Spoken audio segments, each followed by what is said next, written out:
Снабдувањето со горива во Македонија е стабилно и нема нарушување на домашниот пазар.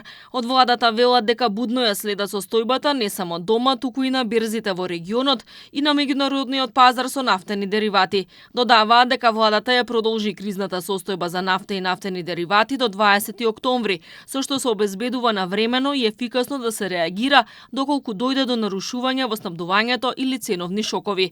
Владата досега ја намали акцизата за 1 денар кај бензините и за 2 денари по литар за дизелот. Се разгледува широка лепеза на мерки.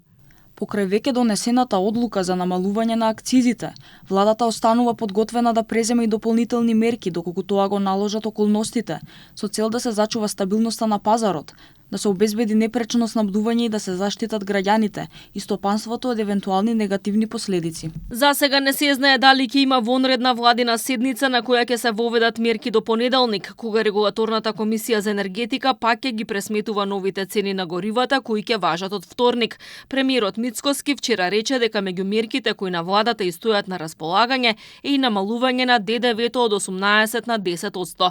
Сепак и покрај тоа што ова е најнепосакувана мерка бидејќи удира директно врз државниот буџет, тој смета дека интересите на граѓаните треба да бидат во фокусот при зачувување на ценовната стабилност. За сега не се знае дали се исполнети условите акцизата да се намали за 4 денари по литар, односно дали нафтата ќе надмине $1.200 по тон до крајот на тргувањето денеска.